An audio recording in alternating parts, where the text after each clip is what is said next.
장독대가 이렇게 널려 있는 곳에 생쥐 한 마리가 지나가는 것을 보고 아들이 막대기를 들고 생쥐를 쫓아 잡으려고 하니까 아버지가 말합니다. 아들아, 가만둬라.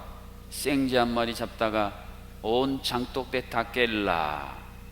어릴 때 그런 경험 해보셨습니까? 예수님이 들려주신 알곡과 가라지의 비유도 그런 맥락에서 우리가 이해를 해볼 수가 있습니다. 알곡과 가라지는 육안으로 보면 매우 비슷하게 생겼다고 합니다. 오늘 28절 하반절 말씀에 보면 이 알곡 사이에 놓이는 가라지에 대해서 종들이 주인에게 묻습니다. 종들이 말하되 그러면 우리가 가서 이것을 뽑기를 원하시나이까? 알곡 사이에 있는 가라지는 당연히 뽑아버려야 됩니다. 왜냐하면 이 가라지들이 알곡에 먹고 자랄 영양분들을 옆에서 뺏어 먹고 갉아먹는 존재가 바로 가라지이기 때문에 뽑아버려야만 됩니다.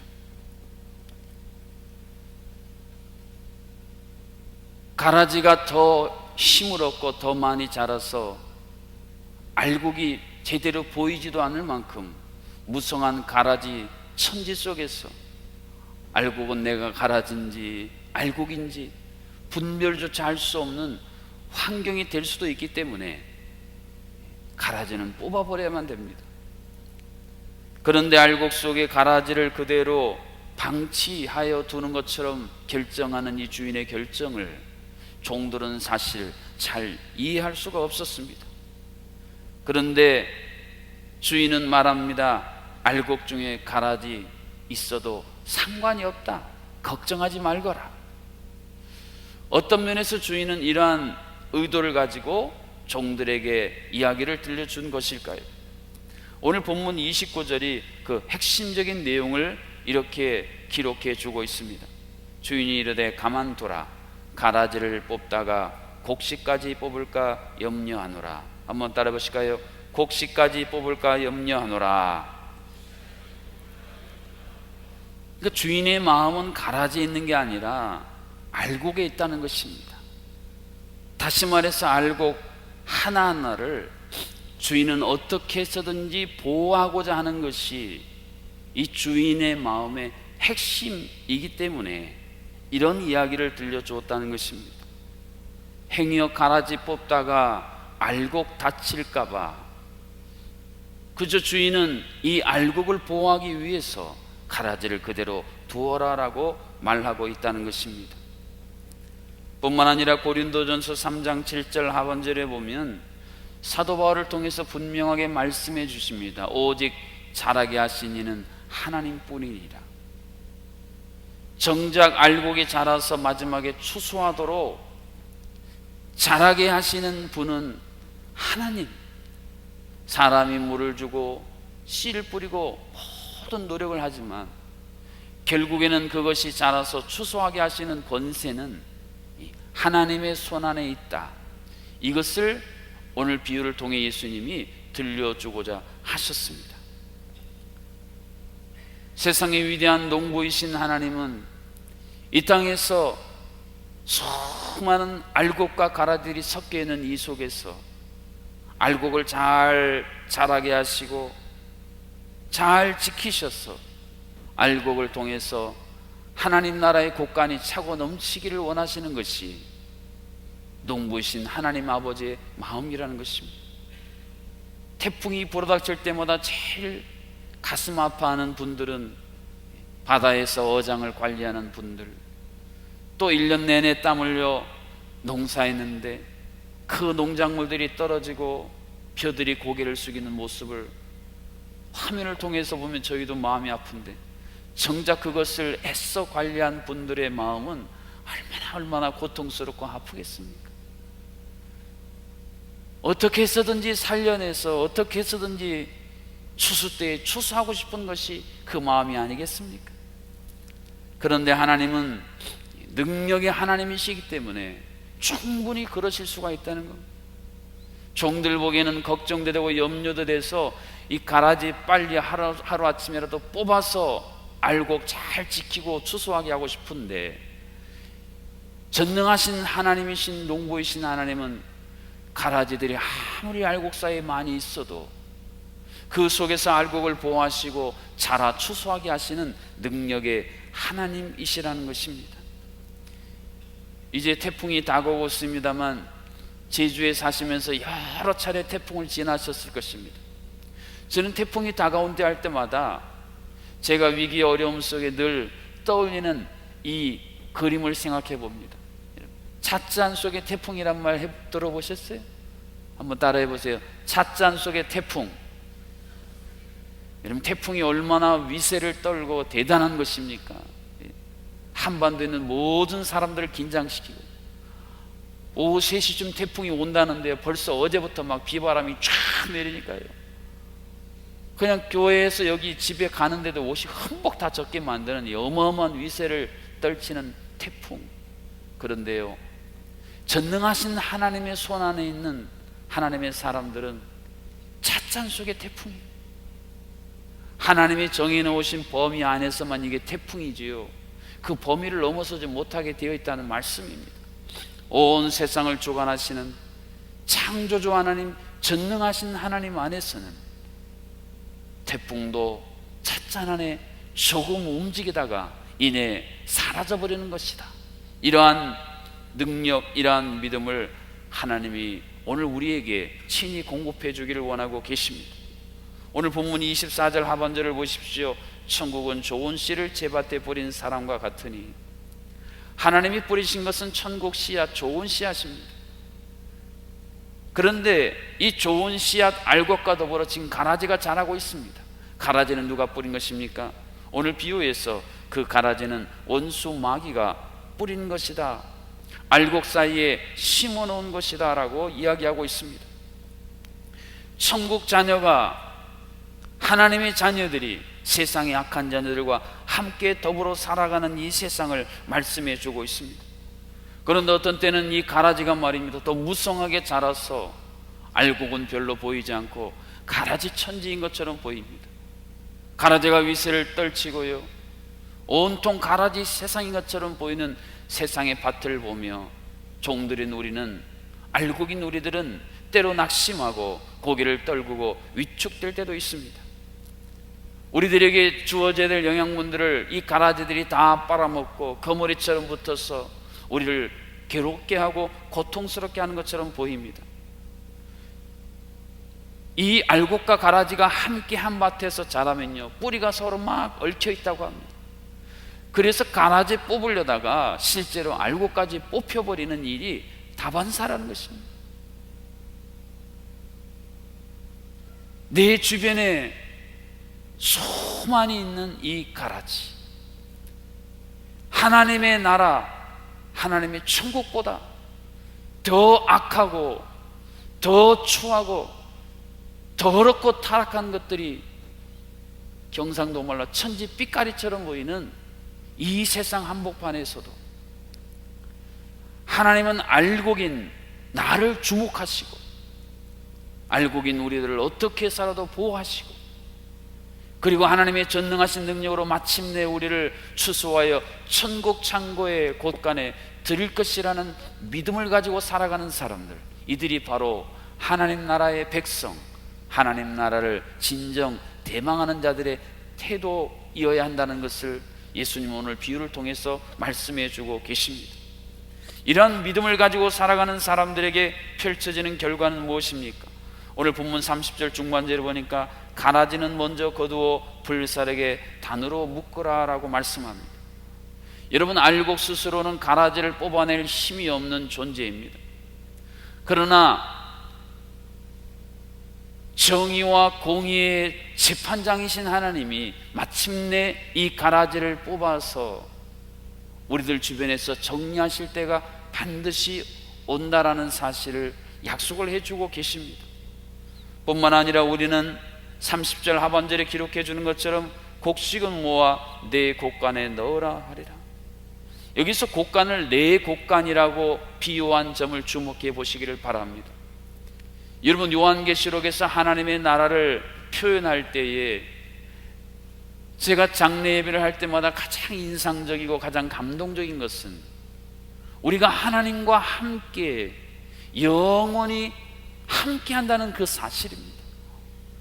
하나님의 나라의 생명강이, 수정 같은 강이 흐르고 생명나무가 심겨지고 생명의 열매들이 맺히고 잎사귀들은 치유하는 능력이 된다는 그 모든 말씀보다 더 강력하고 더 가장 은혜가 되는 것은 하나님이 그들과 함께 계셨어요.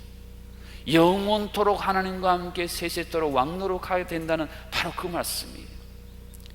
알고 긴 우리들은 늘 이렇게 하나님 곁에서 하나님의 곳간 내 곳간 안에 들이라 하나님과 함께하는 큰 은혜와 기쁨을 누리게 되는 사람들, 그들이 바로 알곡을 보호하시고 자라게 하시고 추수하실 하나님을 바라보는 자들에게 주시는 큰 은혜입니다.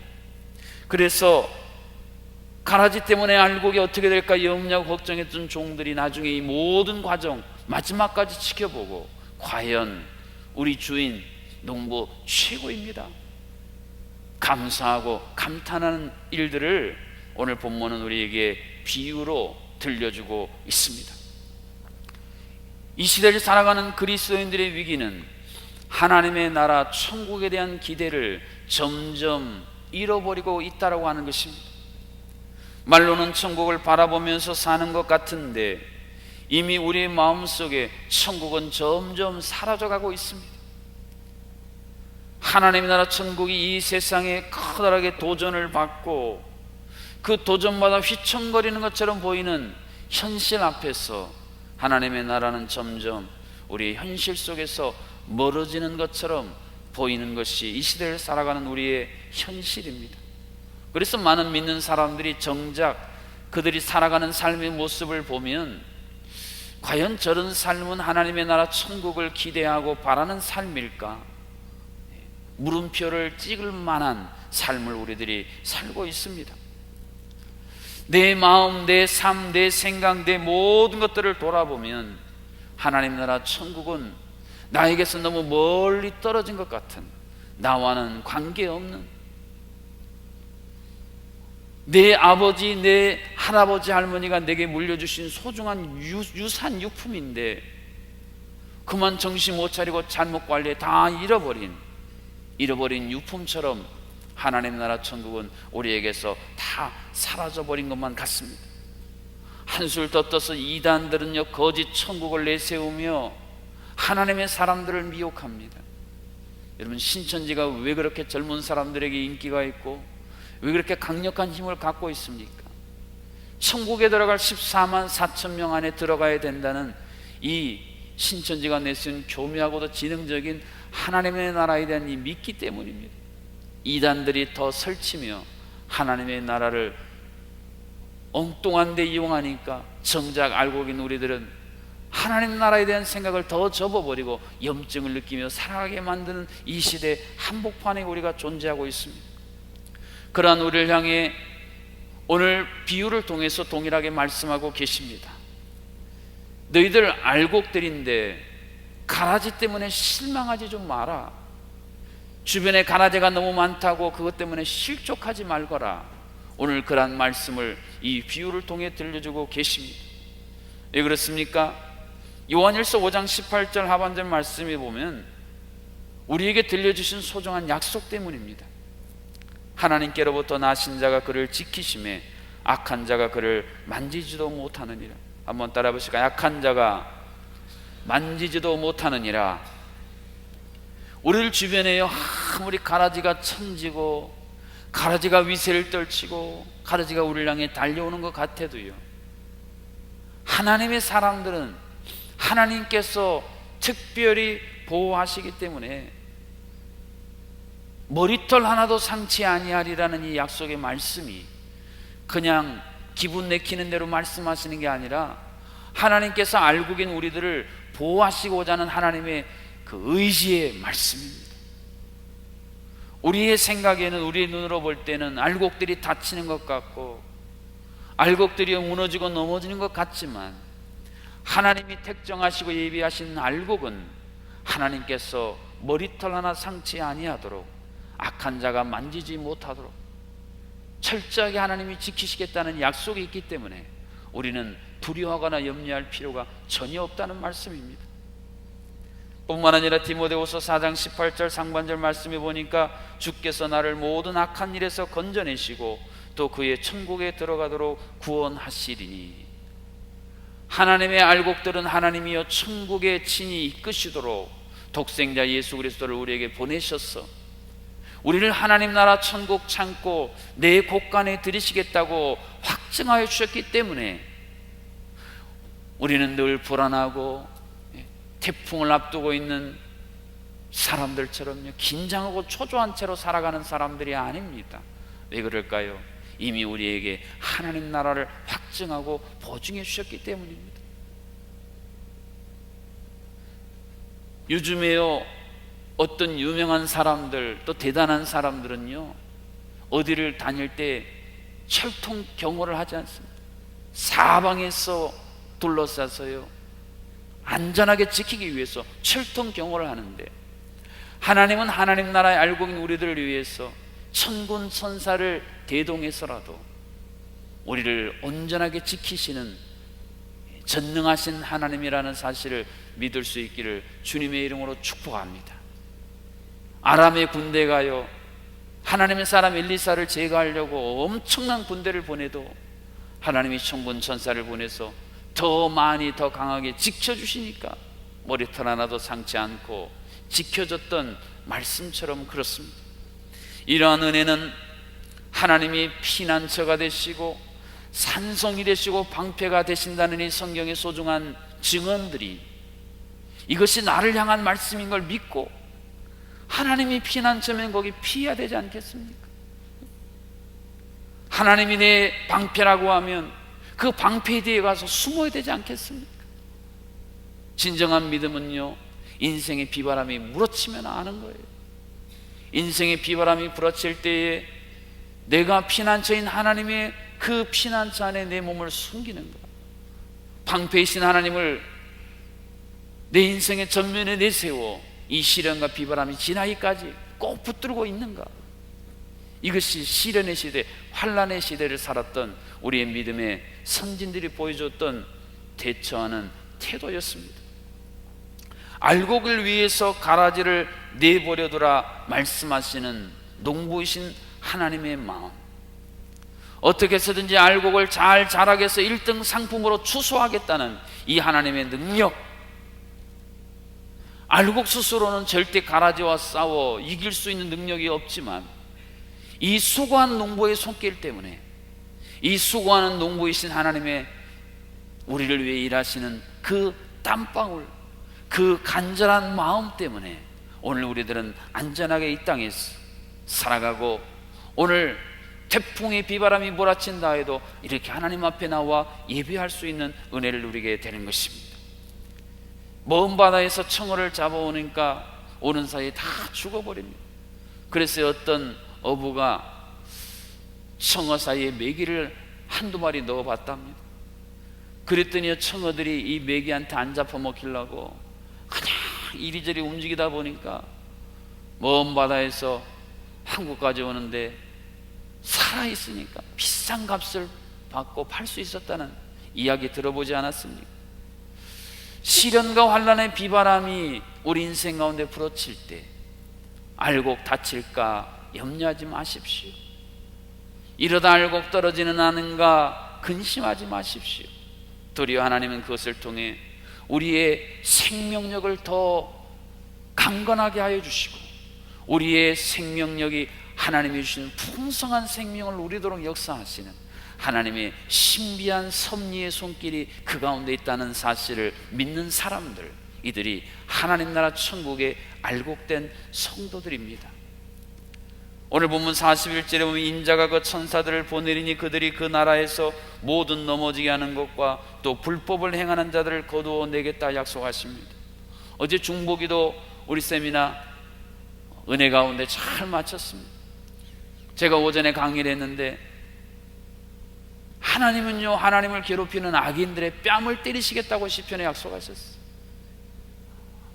악인들이 이빨을 드러내고 우는 사자처럼 달려들면 그 이를 부러뜨리시겠다고 약속하셨어요. 내가 하는 게 아닙니다. 우리에겐 그런 능력이 없습니다. 그러나 하나님이 친히 모든 일을 행해 주시기 때문에 우리는 그저 감사하고 평안한 가운데, 오늘 우리가 찬양했던 것처럼 내 영혼은 평안해 평안해라며 하나님을 향하여 고백할 수 있는 사람들이 우리들입니다. 그것뿐입니까? 43절 말씀을 보십시오. 그때 의인들은 자기 아버지 나라에서 해와 같이 빛나리라. 귀 있는 자는 들으라. 해와 같이 빛나리라. 하나님께서 우리에게 이런 놀라운 은혜와 은총을 베풀어 주고 계십니다.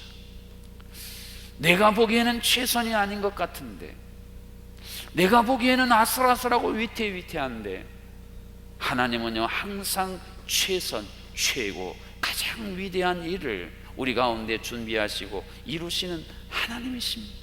오늘 하나님이 그 위대한 품으로 우리를 초청하고 계십니다.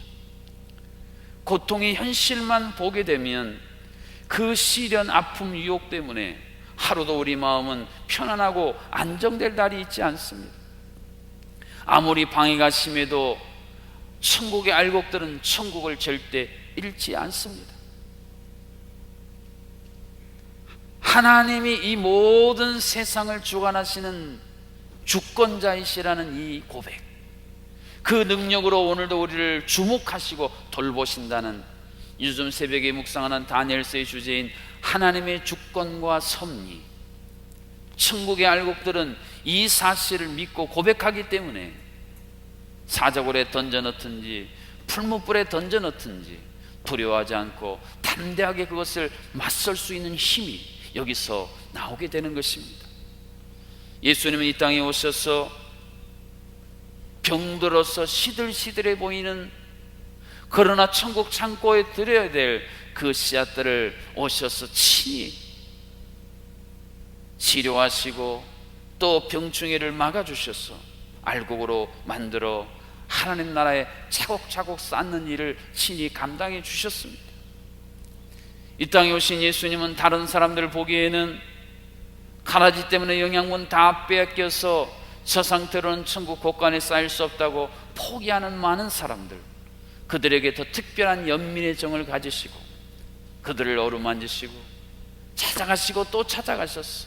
마침내는 하나님 나라의 알곡에 들이실 때까지 포기하지 아니하셨습니다. 저는 이 예수님이 너무 좋습니다.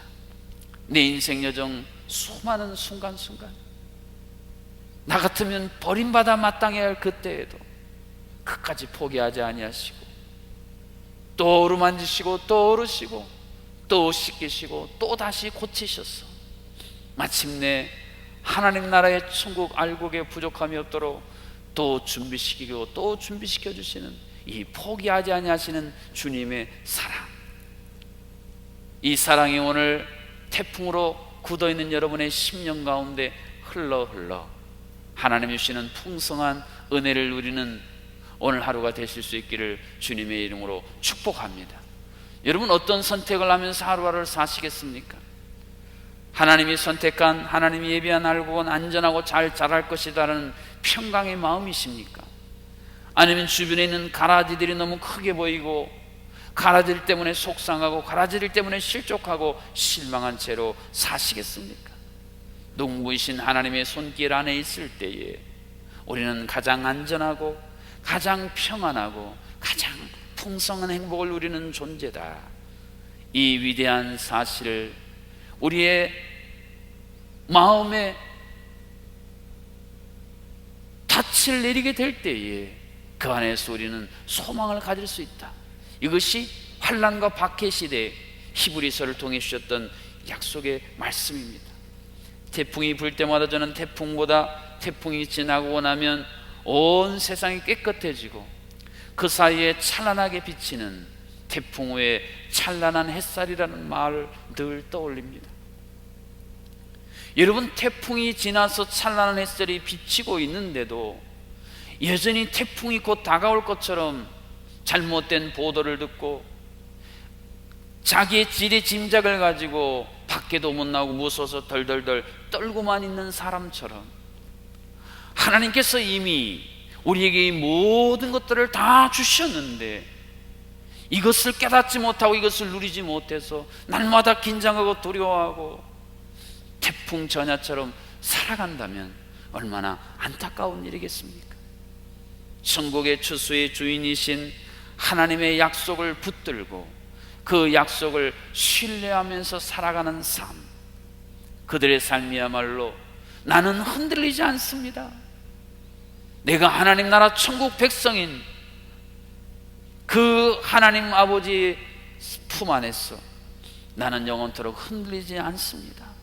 이러한 믿음의 고백, 하나님의 나라는 내게 희미하게 보이는 것이 아니라 황사 때문에, 미세먼지 때문에 저 앞에 있는 것도 제대로 보이지 않는 희미한 하나님의 나라가 아니라 나는 늘 생생한 하나님의 나라를 바라보며 그 하나님 나라를 죽어서 떠나서 누리는 그 하나님 나라뿐 아니라 오늘 날마다의 내 삶 속에서 나는 그 하나님 나라 안에서 그 하나님 나라를 누리며 살아가는 천국 시민, 천국 자녀, 천국 창고의 알곡입니다.